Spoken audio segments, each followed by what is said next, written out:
دوستو، جب حضور اکرم صلی اللہ علیہ وسلم کو شب معراج پر لے جایا گیا تو آپ صلی اللہ علیہ وسلم کو جنت دکھائی گئی اور بتایا گیا کہ جنتی کے لیے جنت میں کیا کیا آسائش اور کس قسم کی سہولیات میسر ہوں گی، جس میں وہ اپنی باقی کی تمام عمر گزارے گا۔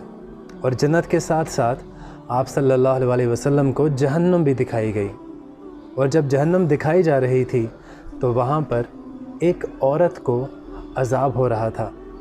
اور اس عورت کے ہاتھ سر پر تھے اور اس کی ٹانگیں اس کے سینے سے بندھی ہوئی تھیں اور اس پر مسلسل عذاب ہو رہا تھا۔ تو حضرت فاطمہ رضی اللہ تعالیٰ عنہ فرماتی ہیں کہ یا رسول اللہ، اس عورت پر عذاب کیوں ہو رہا تھا؟ تو حضور اکرم صلی اللہ علیہ وسلم نے ارشاد فرمایا کہ اس عورت پر مجھے بتایا گیا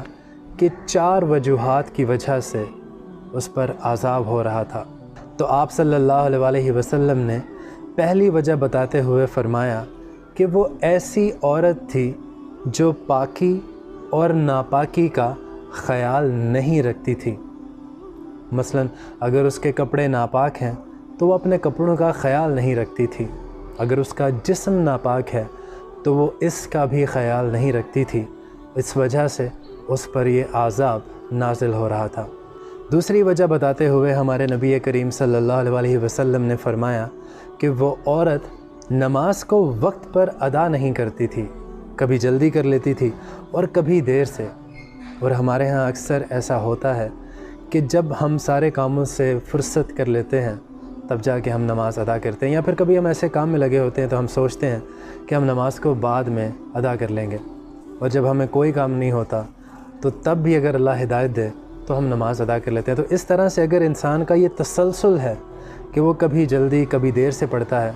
تو حضور اکرم صلی اللہ علیہ وسلم نے فرمایا کہ اس وجہ سے بھی اس پر عذاب نازل ہو رہا تھا۔ تیسری وجہ نبی کریم صلی اللہ علیہ وسلم نے بتائی کہ عورت پر جب غسل فرض ہو جاتا ہے تو وہ غسل میں تاخیر کرتی ہے، اور ہمارے یہاں اکثر ایسا ہوتا ہے کہ جب غسل واجب ہوتا ہے تو ہم اس کو سیریسلی لیتے ہی نہیں ہیں، ہم ایسے ہی نئے کپڑے اور خوشبوئیں لگا کر گھومتے پھرتے رہتے ہیں۔ تو میک شور کریں کہ جب آپ پر غسل واجب ہو جائے کسی بھی طریقے سے تو آپ سب سے پہلے غسل ادا کریں۔ اور چوتھی وجہ حضور اکرم صلی اللہ علیہ وسلم نے بتائی کہ وہ عورت نماز میں سستی کیا کرتی تھی، اور یہاں پر سستی سے مراد یہ کہ جب دل کیا نماز پڑھ لی، جب دل کیا نہیں پڑھی۔ بعض اوقات ہم ایسے ہوتے ہیں، ایسے موڈ ہوتا ہے ہمارا کہ ہم اداس ہوتے ہیں یا ایسی سچویشن میں ہوتے ہی نہیں ہے کہ ہمیں نماز کا خیال آئے یا پڑھیں اس کو، یا پھر بعض اوقات ہم ایسی سچویشن میں ہوتے ہیں، ایسے لوگوں میں ہوتے ہیں، ایسی فیملی میٹرز میں ہوتے ہیں کہ نماز کا وقت ہوتا ہے تو ہم اس پہ دھیان نہیں دیتے۔ اس وجہ سے بھی اس عورت پر عذاب ہو رہا تھا۔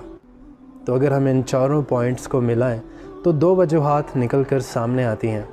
ایک، آپ اپنے جسم کا خیال رکھیں، جب بھی آپ پر غسل واجب ہو آپ اس غسل کو جلدی سے جلدی ادا کریں تاکہ آپ پاکی حالت میں رہیں، اپنے جسم کو پاک رکھیں، یہ ایک بہت بڑا اجر ہے۔ اور دوسرا، نماز میں سستی نہ کریں، نماز وقت سے پڑھیں، دل لگا کر پڑھیں، خشوع سے پڑھیں، تو ان عذاب سے آپ بچ سکتے ہیں۔ اور یہ عورت کے لیے نہیں ہے، یہ مرد کے لیے بھی ہیں کہ ان تمام چیزوں سے بچا جائے۔ امید کرتا ہوں کہ آپ کو یہ ویڈیو پسند آئی ہوگی۔ اگر پسند آئی ہے تو اس ویڈیو کو لائک کر دیں، اور اگر آپ اس چینل پر نئے ہیں تو اس چینل کو سبسکرائب کر لیں۔ زندگی نے وفا کی تو انشاءاللہ اگلی ویڈیو میں حاضر ہوں گا۔ تب تک کے لیے اللہ حافظ، شب بخیر۔